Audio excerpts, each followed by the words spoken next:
Welcome to Bullish and Beyond. It's Beery the Bull. I'm your AI co-host. Join myself, Brian the MacMan, and JT Knows Things while we dive deep into the world of stocks, crypto, and how to live a bullish life. It's time to get bullish, and there's no better place to start than right here. Let's dive in. Hey, everyone. Welcome back to another incredible episode of Bullish and Beyond.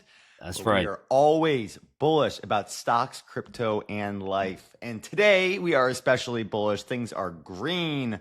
Folks, we are back up to the upside.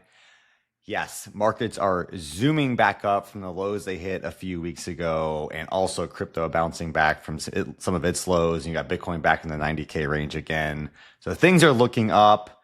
I know we have some macro indicators looking good, and we have a lot of high-flying stocks to talk about, whether it's Tesla, Meta, Apple, Oklo, Rigetti. These are all names that are Rocket Labs crushing it right now. So tune in for more of that in this episode.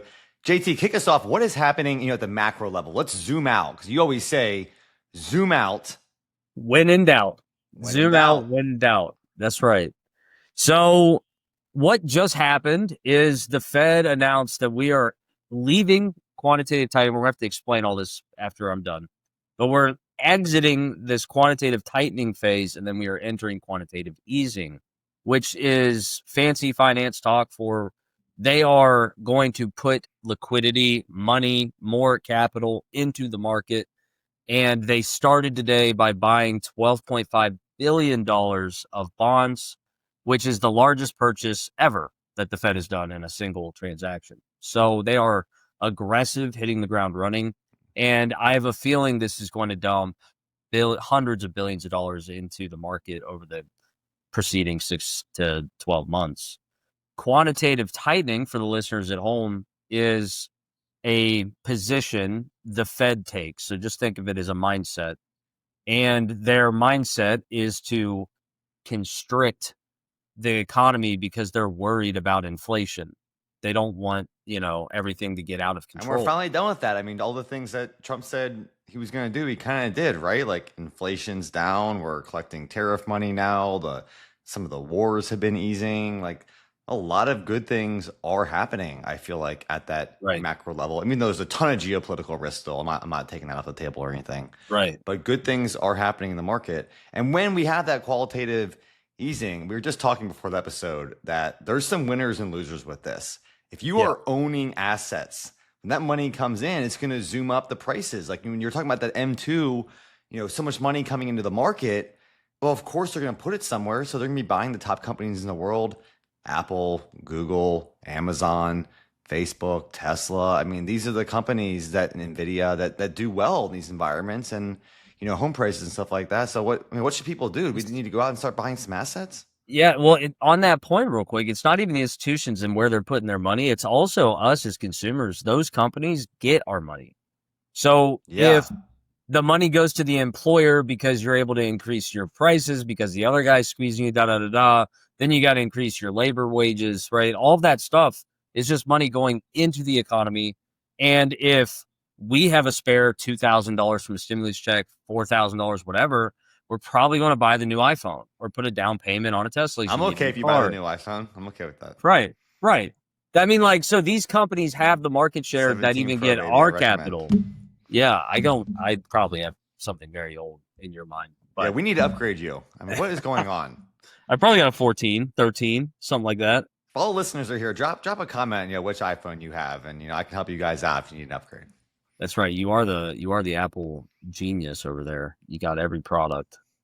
The quantitative easing is a different mindset where they want to stimulate the economy, essentially. So it's a different mindset.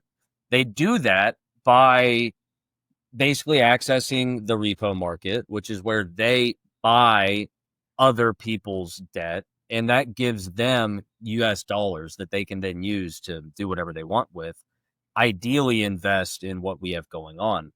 Yeah. And that just adds liquidity into the system. And they are going to selectively pick up bonds for, US domiciled entities, I'm sure. So all the capital will stay in America. That is going to go into all of those names. So The real problem is Speaking people of money right going now. to America, they said something I was reading earlier today.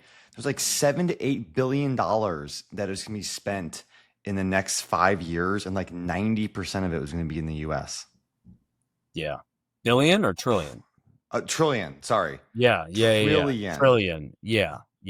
7 to 8 trillion, and like 90. I mean, that's like $6 trillion coming into the U.S. in 5 years. I mean, pretty wild. The tariffs are real, and Trump's talking. I mean, just off those numbers, like what they're seeing, they're realized 90 days of established tariff rates. They're just projecting it out, and it's like, you guys won't need income tax. Like, you just won't. Like, we're gonna be able to replace those numbers. Don't seem to be able to replace income tax at a high level. I saw the articles about that, and I didn't go through all the numbers. It just didn't seem like it, though. Did you see the revenue? It's not that much. I thought the revenue, the tariff revenue is like 30 billion a month or something that I saw a couple months ago. Okay. The tax revenue that that's like a third of a trillion a year. Yeah. What's tax revenue? It was just short of $1 trillion. Okay. So you need a trillion replacement. I mean, part of the problem is there's so many things in the tax code of the richest people avoiding the taxes anyways. If they just got rid of that, had some, I mean, just called a flat tax or something of like, 10 or 15%, then they had that combined with the tariffs. Like maybe that would work. Yeah, I don't want a trust of a trust of a trust, and every single thing I own's in a different entity. Just put it all in my name, 10%. That'd be so much easier. I mean, it's stressful trying to do tax planning. And like, do we need to go out and buy this asset and do a cost segregation report? And it's all these things. Guns to your head. I mean, it's just like, isn't there a simpler way?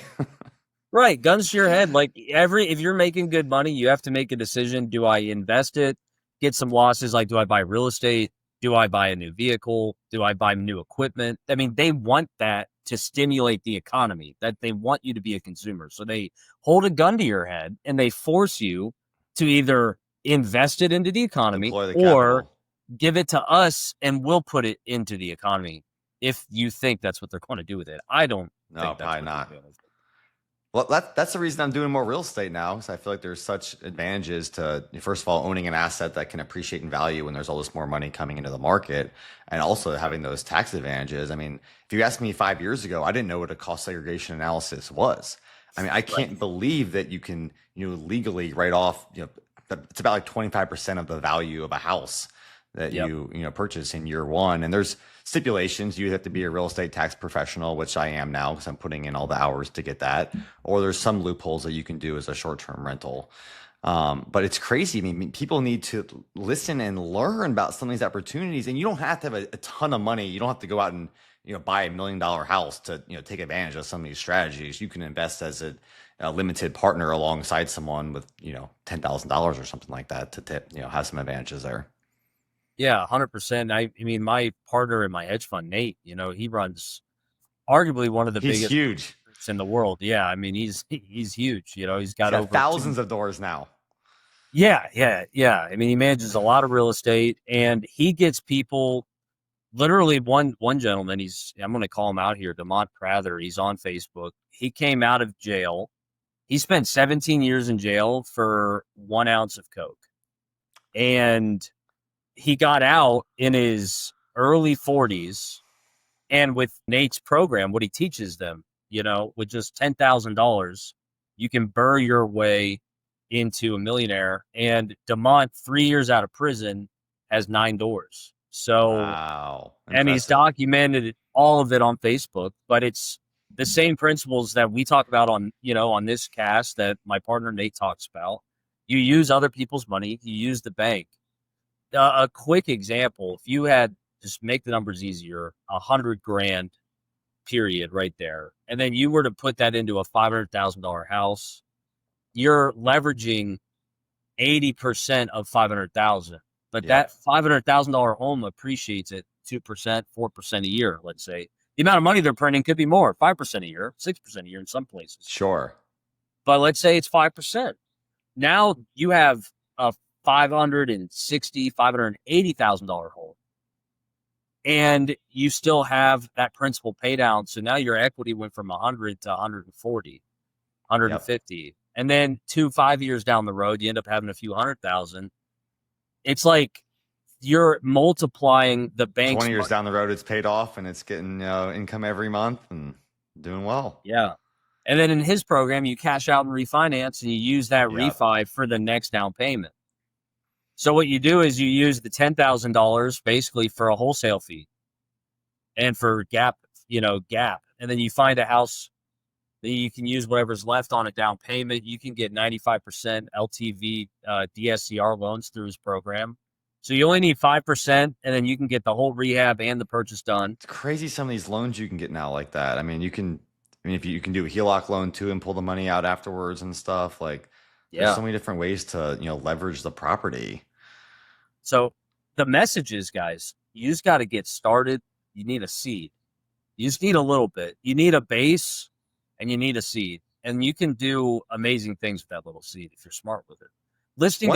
One problem though, people have such short-term mindsets, like I'll pick on crypto people for like a second of like someone trying to throw like on these like, crypto, moonshots that they're, trying to make 100x, in a minute. And I get it. Like people need to make money to make their rent payments and pay for their kids and everything else. But the real estate game, I feel like is a little bit more long-term mindset. Like that first year, your cash flow is going to be negative. Let me tell you what, unless you just got a crazy winter. So, I mean, I bought the Airbnb 7 months ago. I think this first month might be cash flow positive in December based upon some very high-end bookings over the holidays. But otherwise, it's not, the first year is not going to be cash flow positive. So you have to be able to have that mindset that like, the first gears are building, and then, you're going to refinance maybe in year 3 to 5. And then you're going to start to actually make some, real returns after that. And the beauty of that is in that period of time, you got capital appreciation. I mean, that home is going to be going up. If you bought in the right area, that is always like you're basically putting money into an asset, but its appreciation is outpacing normally what you're putting into it, even if you are cash flow negative, if you bought it right. You can have a 40K deficit. I think I bought it right, but one thing I didn't account for was, how long it would take to get the rentals back up to where the level the person had it before. I mean, they were doing real strong rentals, and I think it might take a year to get that momentum and also have some reoccurring people. Like, I've had great reviews of my place for 5 stars, and people say they want to come back, but they're not going to come back probably until, next November. Right. So having that momentum there, I think is going to take some time. And I was looking at some other places recently. I feel like I didn't have that built into my model before, that it literally could take a year or two to get back to, any type of reservations that someone else has been, getting if they've already had it for 5 years. That's interesting. Did they take it off Airbnb when they sold it? You can't legally transfer the Airbnb. It's super frustrating, but there's no way to transfer the account with the listing. Like they don't offer a process for that. Got it. Kind of a bummer. You think Airbnb would almost be incentivized to keep it and transfer it, because if it's already a top performing, the place I bought was a guest favorite. So it's like, it's in the top 2% or whatever that number is. Yeah. So it's like, would they want it to keep renting out at a high price and not have to reset back to starting point? Yeah, I agree with that. Actually, they have a lot of incentive. That would be a market. It would be financial sense to do that, and then Airbnb would, whoever does it, and if it was VRBO and not Airbnb, then people would transfer the VRBO and probably do more on there. Like you would get market share just by having that as an option. 100%. I know there's some like, tax issues and something like that. Someone transfers to me and they already have ones that are booked. How do you handle some of those, and, payments that are pending? I mean, there's some things to think about, but come on, Airbnb is a, top 100 company in the world. They can figure this stuff out. 100%. Yeah, that's a great point. It's mainly just, I feel real estate, if you can break even and you're holding an asset that's going up 4% when you own, you're using the bank's money to own most of it, and you're just making free capital. HELOCs are some of the best loan terms you can get. I mean, it's Fed fund rate plus a point max. So like you're going to pay 5 when everyone else is paying 7 to 9, and you can arbitrage that low interest rate on a lot of great investments. I mean, real estate can return 10, 12, 15. So I mean, you can, if you had enough equity in that property, you could just rinse and repeat pay back the HELOC, and then you just multiply over time without having to. That's the goal. I mean, it's like having a goose that shits a golden egg. That's what it is. Speaking of arbitrage, I was talking to a guy yesterday that runs a capital company, and they had a bunch of different interesting products they were talking to me about, and the guys had a ton of success. But one of the products he's offering right now is they're raising money short term to fund some of these deals that they're doing before they, have the fund kind of fully closed. And he's offering 2% monthly cash returns. And one thing is most of these things don't pay out monthly, so he says that's a huge advantage. And he's doing 3, 6, and 12-month opportunities for accredited investors. Very interesting because I can literally borrow way less than that. I can borrow for 1% a month roughly, and then less, and then get 2%. So just finding these opportunities in the market like that, talking to the right people, and just going out there and looking at opportunities, I think is key. And everyone needs to do stuff that they're comfortable with. And it takes me a while to get comfortable with some of these new ideas. I'm not just throwing money at everyone I talk to. I talk to a lot of people, but man, they're out there. So it's like, do you want to be in real estate? Do you want to have guaranteed monthly returns? Do you want to invest in some crazy fund they offer that they think is going to get up to 100% IRR? Some interesting projects. There really are. I love oil, though. I might be known as the oil. I might be known. So no, we came in at the very end of October, and it's net 15 for November, but we got all of November. So like on December 15th, I'll get my November check. If that makes sense. That's exciting. So, and it's the report that he sent back. They went from 4,000 to 9,000 to 18,000 barrels in August. And then now for November, they're at 36,000 barrels. And he expects the whole fund to be making around 90,000 barrels a month in nice of 26, which would make be blowing up. That would make my cash distribution return at the current price of oil around 71%. Amazing. Annually. Yeah. I should be making, I put 50 in, I should be making around 42,000 a year back for the next 30 to 50 years. I love stuff like that. That's crazy, right? Yeah. Like by year 3, I could do it again. And then by year 2, I could do it again. And then by year 1, and then maybe I need to do some oil too. right now, I need to find all the opportunities. I'm ready. Yeah. Well, I got a whole. You can buy shares into my current oil company. We'll make that. We'll figure it out, and we'll just go into the next one or something. Be fun. Break off a slice. Yeah. We'll figure it out. All right. Well, speaking of oil, let's talk a little bit about energy, dude. Yeah. Oklo is off the chain today. Yeah, you said what? It was up 17%, bro. Yeah, that's crazy. That's crypto numbers. It went down a lot, so it's down. I'm up on some of my shares, but I did an add-on investment. I'm down on some of those. Yeah, but still very bullish on it. It's still very early, but there is a lot of momentum happening right now in energy because we know this is an issue for the future. We don't have enough energy to power these data centers and everything else. So that's a great one. And then one I was day trading a little bit and did well in the last couple of days was Constellation, ticker CEG. Talking about that. They're solid. Yeah, I've been keeping up reading on them. Very comfortable with their business model, and they've been very successful. So that's a little bit of a safer energy play, in my opinion. It's not like an Oklo that's going to go up or down, 50 or 100% in a year. Right. Yeah. I think there's just volatility today with these things.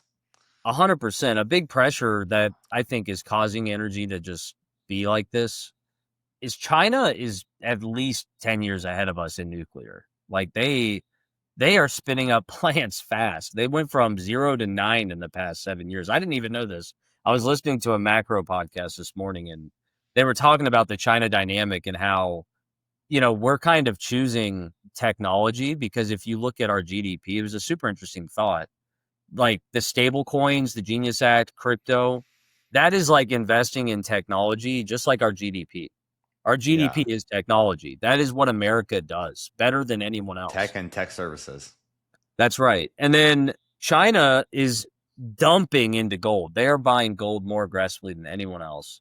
So they're choosing like the hard money. And then at the economic war level, you know, they're basically pushing up gold. And what that's doing, we still own the most gold. It's actually helping repair our economy a little bit.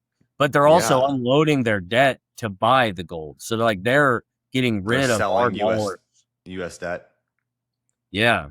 You know, they're basically swapping. So that hurts us on there, but then it helps us on the gold buying side, a little bit of both. Yeah. And then there's the energy front and the AI front where they're just light years ahead of us. I had no idea that they were so something far. Like there's like 50 different nuclear projects going on live in China right now or something, or planned for the next couple of years. I can't remember exactly what the stat was, but. And no matter how good you are, it genuinely takes 3 years to get one powering something. Like, and that's if you're balls to the wall. I mean, it's a serious. These micro ones, I think, are faster, and that's why they want to do them. Like the Aqua ones. Full circle. That's why I think Aqua's pumping so hard, right? Because there's a pocket in that market. I think those you can do in under a year. Yeah, yeah. I mean that is where I think a lot of people could make money. I mean, if you could essentially drop off an egg and it just powers a data center and they make billions of dollars, you could charge a lot of money for that egg. You can figure out how to make it. Well, I wonder who's going to make money with all that power in the data centers. I'm thinking maybe NVIDIA. Yeah. Oh, we can power more data centers. Let's just buy more GPUs. Like, yeah, it all helps. Listening to Jensen talk the last couple of days. I mean, reading more about his earnings report and stuff like that. They are just literally sold out for years. God. Blackwell is sold out. Rubin is sold out. They can't make enough of them. If they make more, they will sell years. The next through 2027, apparently there is zero supply to buy NVIDIA chips. So I don't know if you come in with more money, if you jump in front of the line, or maybe they can make more. But I mean, their CFO said there's a $500 billion backlog just through 2026, which is greater than the analyst number. So I think the stock is undervalued. I mean, the risk is going to deliver. I mean, it's not a guarantee or anything. I mean, their supply chain is enormous. There's 50 companies involved. TSM's at the center of it, building it all. So, I mean, everything has to, work out. If there's a earthquake in TSM and all the silicon fab gets messed up or something like that, that could set them back a couple of months. There's tons of random risks and war and anything that could happen. Yeah. Fly 1,000 jets over Taiwan and something crazy. Yeah, I mean, who knows? They're not incentivized to do that, though, because they want to keep trading with the United States. So World War III does not equal friendly trading. That's true. I mean, that was one thing in that podcast. It's called Macro Voices. It's my nerdiest podcast. You got to really love economics for it. But that was one thing. It's like China is in a – it's amazing. It's one of Ray Dalio's listens. Like it's wow. Well, if you liked it, he's legit. Yeah, and he's Ray a macro. Dalio is not bullish. No, he's bearish. He's been super bearish on a couple things I watched on him lately. So this is important. This is a really important thing for people to understand. He is bearish because he is a macroeconomist, and debasement, which is what everyone is doing, is the end of like civilization historically. And he knows that because he's a financial historian. He has studied money from its inception, like where it was just clay and stone, all the way up to what it is today. And that is track history. Yeah, he has made hundreds of billions of dollars. He's an expert in that, like his fund act. Like he's insane. So when he talks, he is just looking at it from that perspective. Yeah, exactly. So he knows that this is bearish long term, like meaning the dollar is going to collapse, the EU will collapse. This is usually the final stage. The question is when? Because we still could have 5 years. I mean, the roaring 20s could turn out to be insane.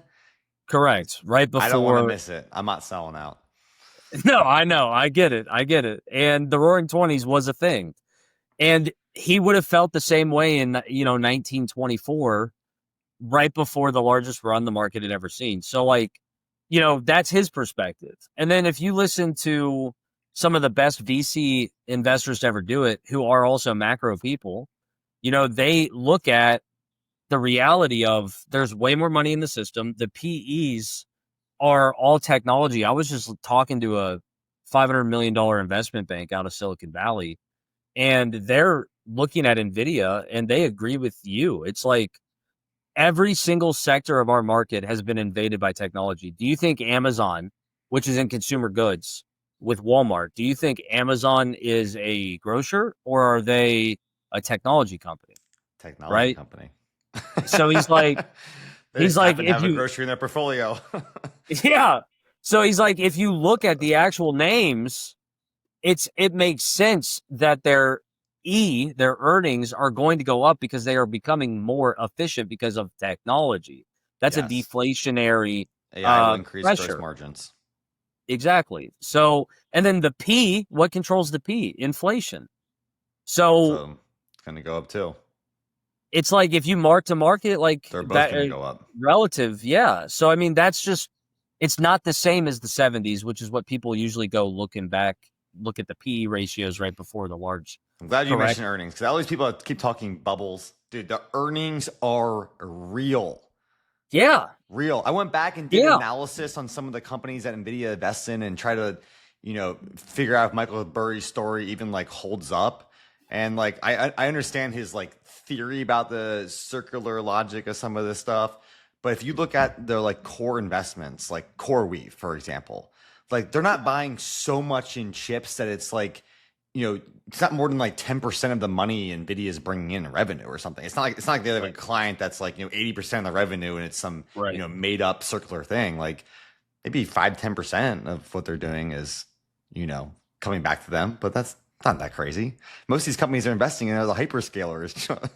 I mean, they don't own Meta. I mean, maybe Jensen Huang owns some Meta or something like that, but they're not all investing in one another in that way. Yeah.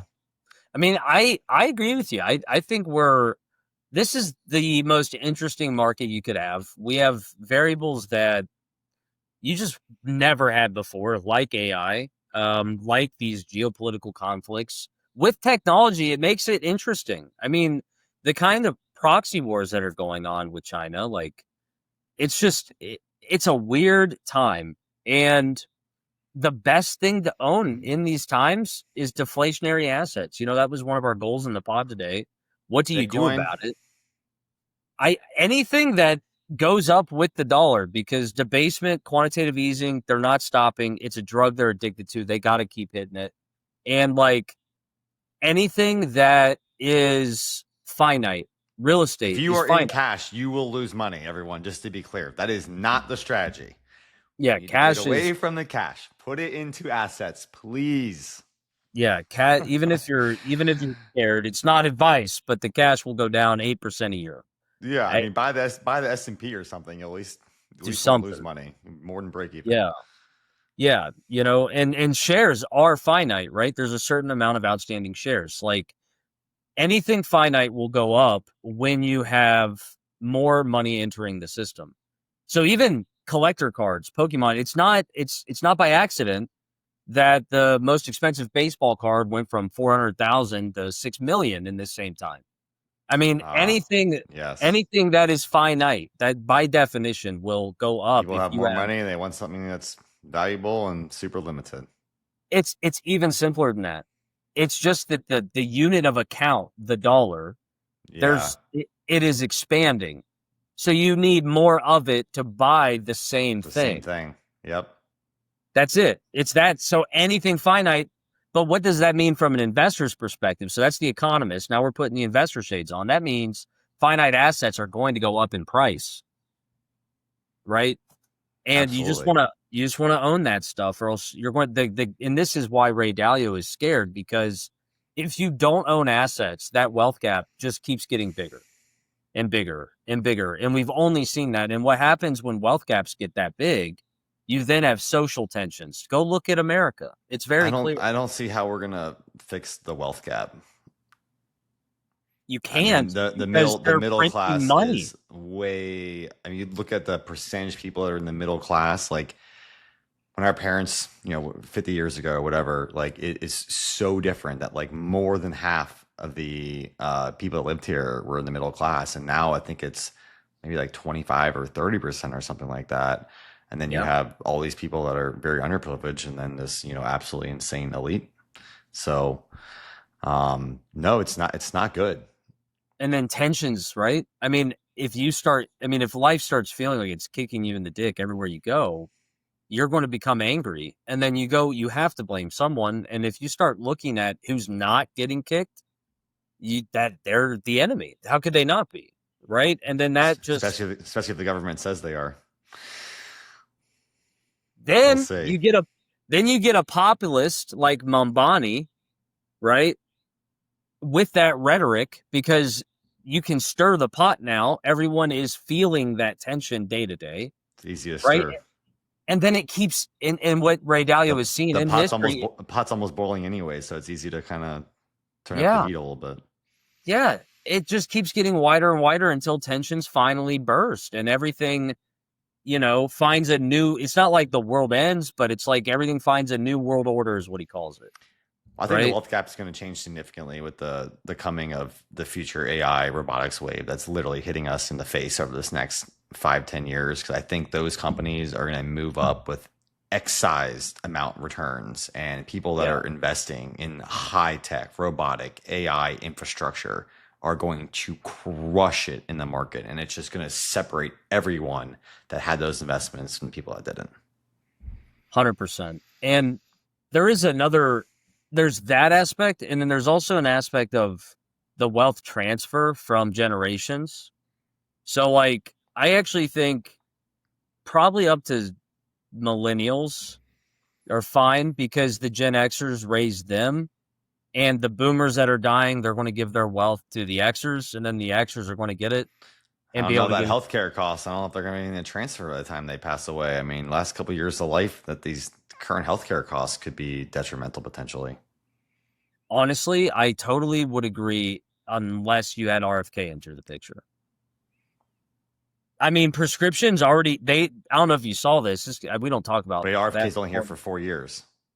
He's only here for 4 years, but HHS has now price ceilings on drugs. Okay. So the government I did see they brought down prices on all those different drugs, and especially in line with why can they buy them cheaper in the UK than they can here? Like, and they're a US company. You're like, wait, what? Yeah. And it was a really simple rule. It's like, hey, whatever your best offer is to a different country, that's the price here. Yeah. I saw a friend post about this today, and he said, I'm fortunate that I don't qualify for Obamacare, but I'm paying $35,000 a month for my family's health insurance. He's like, when is this going to stop? And like, is there going to be a point where we just pay for the services themselves? Like, rather just pay that couple $1,000s every time you go to a hospital than pay the health insurance every time. It's like insurance in general, like the companies are making money that own insurance companies. Berkshire Hathaway doesn't buy insurance companies for no reason. So, if you can self-insure, I mean, technically you do great in the long term, but you could have some, major issues short term, especially if you have major health issues. I'm not talking about that. If you have $100,000 health issues, you probably need insurance. But for the average family, I mean, I have insurance, but if I go to the hospital and need just a handful of stitches, it still costs me a couple $1,000s. So you're like, right. It's crazy. It's insane here. I don't know the answer to that. That is a good point. And what's really messed up is if you're on Medicare and you qualify at a certain age for that, I forget, it might be 62. And I forget what it is, but basically they get to take your home. They can basically do liens and they can do things if you max out your policy. I had no idea because I was talking to an estate planner and he was telling us this because my parents are getting older. They're like, we just need to make sure that the title's not in your name as you age because that could happen. So they don't want the property in them. You can put an LLC to protect yourself? Give it to the kids ahead of time. Oh, okay. Got it. Yeah. Interesting. Or put it in a trust so it's not taxable. And do a few different things. There's ways to handle it, but a lot of ways to protect yourself. Yeah, it's just I mean, Medicare can't actually take. All right, maybe healthcare costs will come down long term because the robots are going to help us out. I'll start that narrative because the robots there's some kick bullishness. in. Yes, there it is. I got to figure out the bullishness.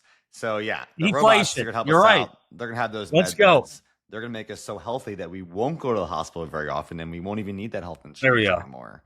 All the microbots are be inside our body with their little cameras and little cell repair devices. Yeah, they'll be in there tooling it all up. I mean, that is like technically the future vision that 10, 20 years from now, you go to sleep and you're it's not just restorative sleep. You are actually being restored during your sleep. Yeah. 100%. Like, why in the next 5 years, we're going to have AI solve most of our disease issues with drugs. I think so too. And you might say pharma is going to do but I think if it's as simple as prompting the right agent, eventually there's going to be an entrepreneur you can go around big pharma. Like, no, you don't need them. I mean, I'll make a drug for 20 grand and go make $1 billion. Like, I'm good. Companies like Google have their, moonshot longevity companies and whatnot. Like, it's not that I trust Google like implicitly or something like that, but I feel like they're probably better off than a healthcare company. So I could see them spinning up some of these things. By the way, I really do like Google. I put some more money into them, not too long ago, when it was below 300, and they're crushing it. I had a meeting with my buddy last couple of days who is a Googler, and just talking more about Gemini 3 Pro and just what's going on there. Really cool. And they're beating Apple in some of the use cases around like photos and stuff like that. Talk to make AI edits on your photos and stuff. I hope we get that. Cool. Hope we get that in the next version of Apple. Yeah, but no, some really cool stuff there. And the founders have come back into the business, so they're more operational just recently, and that is huge. I mean, I can't imagine having like Steve Jobs back in Apple. I mean, put all my money in there. Yeah. What are we going to? I mean, Elon Musk is saying the same thing, dude. He gave massive credit to Google. Yeah, I don't know where he was talking, but they asked him like, what do you see the AI landscape looking like in 5 years? And he was like, definitely NVIDIA, Google. Dude, I saw the same interview where the question was, where would you invest your money if it wasn't your own company? And you have to be capitalistic. You're not thinking about the good of the world. That's not part of the discussion. He thought for a long time. He says he doesn't invest in any companies. He has no portfolios. This is not something that his brain does. But he said AI and robotics. So repeating that same theme, he's like, Google has got a lot of stuff going for them. They've been doing this for a while. They're well positioned. 100% agree. And NVIDIA is the obvious choice in AI, is the biggest shovel and axe out there. It's a no-brainer. It is. I mean, every win in that sector is a win for NVIDIA. Basically, yeah. It just is. And Jensen's a G. He should get a Nobel Peace Prize at some point. He's awesome. I mean, just watching his interviews, how smart he is. I mean, the way if you watch how he's like whiteboarded stuff before and stuff like that, he can think and teach, all at the same time. I mean, it's truly it's a gift to have that type of brain and be able to bring it down and show people how it works, like on paper. I mean, so I think like Elon doesn't do a great job of like explaining some of his like thinking in like layman's terms. Like his interviews are like interesting to learn from, but I feel like almost like reading his like biography is like maybe easier to understand him and like kind of pulls out, why he thinks a certain way and stuff like that. But like Jensen is he explains it, and he's he's able to talk more at our level, I guess. Yeah, he is, and I love his little leather jacket. Like, always. IT people just be different, dude. We're just different. Like, he's just always looking different. I got my blue jacket. It's on the hooks. It doesn't come out for the That's right. It's too hot in South Florida to wear that blue jacket. You'll never catch me in a jacket in Florida, bro. I mean, you guys have some acceptable attire down there that is not a jacket, right? Like, you got something. Like t-shirts, shorts, sandals? Yeah, perfect. If you can meet a banker like that, run it. Like that would be cool. I'm so bullish on Florida. People are definitely me moving here a lot in the future. I couldn't even imagine living life in the cold Thank you, Mumbani. I took my kids today to school on a he's golf the best cart. realtor, It's bro. so nice. He's sending He's everyone like, down. dude, he's your best teammate. There's no way New York City money doesn't flee. There's just no way. I asked one of my friends visiting from New York the other day whether she thought there was going to be a flee from New York down to here, and she said no, but maybe she wasn't the right demographic. Maybe. I would be shocked. I mean, he's a communist. I mean, that's bad for wealthy people. If you're wealthy hearing this, that's bad. You don't want that. They're going to be moving down to Boca, Palm Beach, Fort Lauderdale, and Miami. Yeah, and then they'll be kissing the ground that your governor walks on when they come down here. What's his name? He's amazing. Everyone's happy down here. Yeah, I mean, it's Florida. Yeah, it's beautiful. But hope we get some listeners. If any listeners are down here in Florida, let us know. We got to plan a meetup sometime. JT doesn't come down very often, but maybe if we get 10 of our best, subscribers, you meet up in, Q1 when it's freezing up north, we can convince JT to sneak out of Cincinnati. I've actually had someone reach out to me for a Q1 meeting in Florida, so we'll probably have to make that. All right. Is there a crypto cruise again out of Florida next year already in the books? No, that would be interesting. We can make that happen. I would love to. You went on one the other year. I did. Yeah, I went on this group called Fun Launch Black Card. It's ran by Bridger Pennington. He's a YouTuber, and it's a membership for hedge fund managers. It's pretty pricey, but we need to have our boy Brent on, our mutual friend. Ooh, yeah, Brent would be good. We're gonna reach out to him. He would love to come on. Yeah, that's smart. Yeah, that would be great. He's one of the coaches in that group. That's how I know him. If anyone wants to listen to certain people on our podcast, I mean, we've had people in the legal field and finance. We've had, day traders that are live trading. I'd love to hear what people are actually interested in, learning about. I have a ton of connections. I have a bunch of people kind of teed up that we're not forcing people to come on as guests. JT and I love doing our own thing too. So, we're kind of slow playing it with our, guest list potential here. I mean, Brad Zapp was a great guest we've had recently. So I'd love to have some more guests on soon too. So let us know what you think. And keep the bullishness going. I mean, lots of good stuff happening right now. Seems like a lot of good news coming out. I think this is just like Ray. I think it's bad for the economy, great for assets. If you're an investor, this is good news. I would expect more of this. I think Q4 will end strong. I like it. Well, think about where you're going to invest in. I got my Apple shirt on today.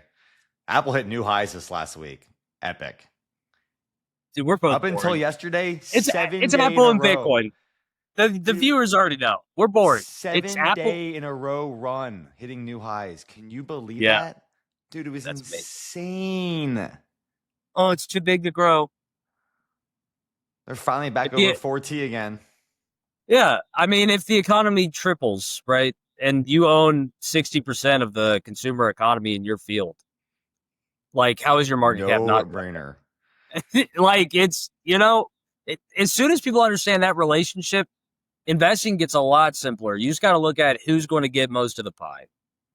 I mean, who's going to do it? If you want to invest in crypto, who's getting most of the pie? Bitcoin, Ethereum. Yeah. That's where the majority of my money is, in the large caps. And then everything else is alpha. Companies also, these funds, I don't know if people know, they have to put money in them. If someone needs to track the S&P 500, well, it's NVIDIA, Apple, Microsoft, Google. You literally, there's so much money flow for that only reason. And the top two have a special relationship that they get way more money flow. So right now, NVIDIA and Apple, you can't beat them. I'm bullish. You can't. I'm actually going to make an early prediction that I think there's going to be a bunch of new stocks hitting 5 trillion and staying above it next year. So in 2026, I see NVIDIA, who hits it first? Apple, Google, Microsoft are all going to be in that 5T range. 20T right there. Dude, yes. Big time. I could see it. I might write a white paper about it and get it out there in the world. Do it. Yeah, circulate it. I wrote one about Apple hitting 10 trillion years and years ago. I actually never published it. And some of the research I reread the other day, it's a little bit outdated. So I can't really just throw it back up. But I need to put that thesis out there again because I see it happening and it's only a matter of time. That's right. Yeah. I did that with a letter too about my outlook. I thought about updating it and just sending it out for this year. It's the same position. I'd love to read it. Put it on LinkedIn. Make it a newsletter. Bullish short term, bearish midterm, bullish long term. Bullish AF long term, I would say. But I do believe we're going to have repercussions for the decisions that have been made. But yeah, when they come, I have no idea. It's going to be a crack, then a break, and then, it's going to settle.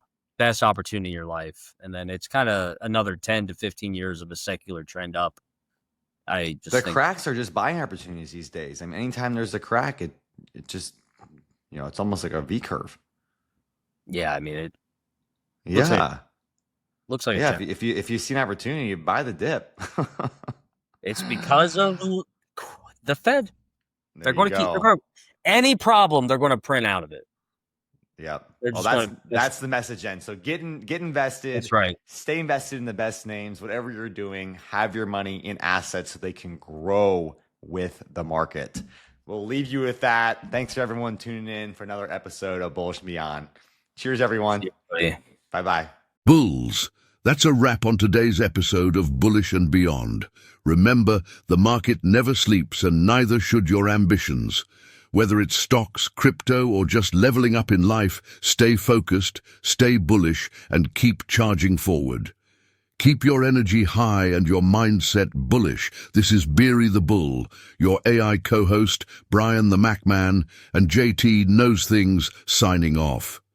All content published by Bullish and Beyond, LLC reflects personal opinions only and is provided for informational purposes. Please conduct your own research and discuss with your accountant and/or financial advisor before making any financial decisions. The information presented should not be taken as financial advice. We are not financial advisors. Nothing you hear, see, or read in our content should be considered as any form of financial, investment, or legal advice, or a solicitation to buy or sell any assets, or to make any financial decisions.